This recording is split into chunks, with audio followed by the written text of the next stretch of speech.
ఏపీలో ఇవాళ కడప కాంగ్రెస్ ఎంపీ అభ్యర్థిగా షర్మిల నామినేషన్ వేయనున్నారు. 8:45 ఇడుపులపాయలో వైఎస్ ఘాట్ దగ్గర ప్రత్యేక ప్రార్థనలు చేస్తారు.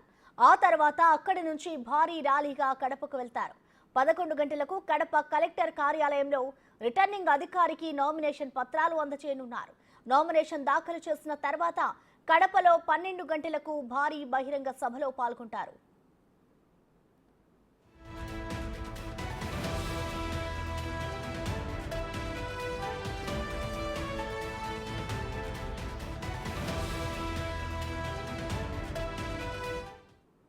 ఏపీలో ఇవాళ కడప కాంగ్రెస్ ఎంపీ అభ్యర్థిగా షర్మిల నామినేషన్ వేయనున్నారు. 8:45 ఇడుపులపాయలో వైఎస్ ఘాట్ దగ్గర ప్రత్యేక ప్రార్థనలు చేస్తారు. ఆ తర్వాత అక్కడి నుంచి భారీ ర్యాలీగా కడపకు వెళ్తారు. ఇక 11 గంటలకు కడప కలెక్టర్ కార్యాలయంలో రిటర్నింగ్ అధికారికి నామినేషన్ పత్రాలు అందజేయనున్నారు. నామినేషన్ దాఖలు చేసిన తర్వాత కడపలో 12 గంటలకు భారీ బహిరంగ సభలో పాల్గొంటారు.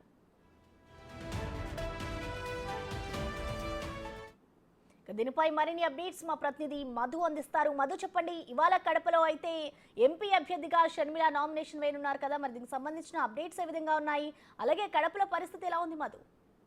రాధిక, వైఎస్ షర్మిల గారు ఈరోజు 11 గంటలకు కడప నగరంలోనే కడప పార్లమెంటరీ అభ్యర్థిగా కాంగ్రెస్ పార్టీ ద్వారా నామినేషన్ దాఖలు చేయనున్నారు. అయితే ఈ రోజు ఉదయం 8:45 దివంగత నేత వైఎస్ రాజశేఖర రెడ్డి గారి ఘాటు వద్ద తన నామినేషన్ పత్రాలు అక్కడ ఘాటుపై ఉంచి నివాళులు అర్పించి ప్రత్యేక ప్రార్థనలు చేయించి అనంతరం అక్కడ 9:10 బయలుదేరి రోడ్డు మార్గాన్ని కడపకు చేరుకొని కడపలో ఐటీ సర్కిల్ నుంచి భారీ ర్యాలీతో కడప కలెక్టర్ కార్యాలయానికి చేరుకొని అక్కడ 11:05 నామినేషన్ పత్రాలు రిటర్నింగ్ అధికారికి సమర్పించి అనంతరం 12 గంటలకి కడప నగరంలో భారీ బహిరంగ సభ ఏర్పాటు చేశారు. ఆ భారీ బహిరంగ సభలో వైఎస్ షర్మిల పాల్గొని అక్కడ పార్టీకి సంబంధించి ప్రజలకు ఏ పథకాలు ఇస్తాము, ఏ విధంగా ప్రజలను ఆదుకుంటాము, గత 5 సంవత్సరాల్లో వైఎస్ఆర్ కాంగ్రెస్ పార్టీ ఏ విధంగా ప్రజలను అన్యాయం చేసింది అనే దానిపైన మాట్లాడనున్న షర్మిల. రాధిక, మొదటి చూసుకుంటే ఇప్పటికే కడపలో రాజకీయం అనేది ఒక హాట్ టాపిక్ గా మారింది. ఇటు వివేకానంద రెడ్డి హత్యకి సంబంధించి వీళ్ళు ఎక్కువగా మాట్లాడుతూ ప్రజల్లోకి వెళ్తున్నారు. సో ఈ రోజు ఆ బహిరంగ సభలో ఏం మాట్లాడతారనుకోవచ్చు మధు?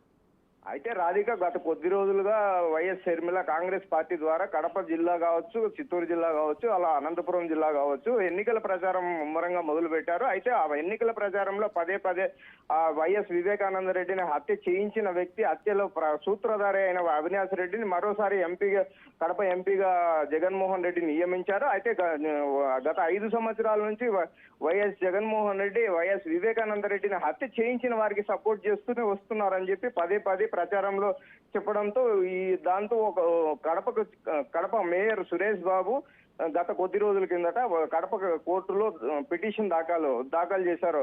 ప్రజల్ని బలోపేతం చేస్తున్నారు, పదే అవినాష్ రెడ్డి పైన తప్పుడు ప్రచారం చేస్తున్నారు కాంగ్రెస్ పార్టీకి చెందిన నేతలు అని చెప్పి ఒక మధ్యంతర ఉత్తర్వులు అయితే తెచ్చుకున్నారు. అయితే ఈ నెల 30 తేదీ వరకు ఆ మధ్యంతర ఉత్తర్వులు ద్వారా ఎక్కడే కానీ అవినాష్ రెడ్డి పైన బురద చల్లే విధంగా ప్రచారం చేయకూడదు. కాంగ్రెస్ పార్టీ నేతలు వైఎస్ షర్మిల కావచ్చు, సునీత కావచ్చు, అలాగే తెలుగుదేశం పార్టీకి చెందిన చంద్రబాబు నాయుడు కావచ్చు, మిగతా ఒక 4-5 మందిని ఆ కేసులో చేర్చారు.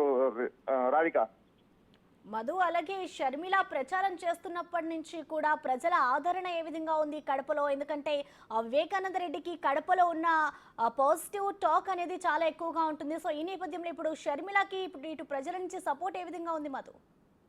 గత 14 సంవత్సరాల కిందట వైఎస్ రాజశేఖర రెడ్డి గారికి ఎలాంటి ఆదరణ లభించిందో అలాంటి ఆదరణ లభించిందని చెప్పుకోవచ్చు. అయితే తొలుత కడప జిల్లాలోని బద్వేల్ నియోజకవర్గంలో ఎన్నికల ప్రచారం మొదలు పెట్టినప్పుడు అక్కడ భారీ సంఖ్యలో వైఎస్ షర్మిలకు ఆదరణ లభించిందని చెప్పుకోవచ్చు. అక్కడి నుంచి ఏ జిల్లాకు వెళ్ళినా కూడా వైఎస్ రాజశేఖర రెడ్డి గారిని ఏ విధంగా ఆదరిస్తున్నారో రాష్ట్ర ప్రజలు అదే విధంగా వైఎస్ షర్మిలను కూడా ఆదరిస్తున్నట్లు తెలుస్తుంది. అయితే పులివెందులలో సభ జరిగినప్పుడు భారీ సంఖ్యలో పులివెందుల అది కూడా వైఎస్ జగన్మోహన్ రెడ్డి సొంత నియోజకవర్గం, వైఎస్ జగన్మోహన్ రెడ్డి సొంత ఇలాగ అయిన పులివెందులలోనే భారీగా స్పందన లభించిందని చెప్పుకోవచ్చు. అయితే ఏది ఏమైనా కూడా వైఎస్ వివేకానంద రెడ్డి హత్య కేసులో అవినాష్ రెడ్డి పాత్ర ఉంది అని సిబిఐ అధికారులు తేల్చడంతో కడప జిల్లా ప్రజలు కూడా షర్మిల వైపే మొగ్గు చూపుతున్నట్లు తెలుస్తుంది రాధిక. Thank you Madhu.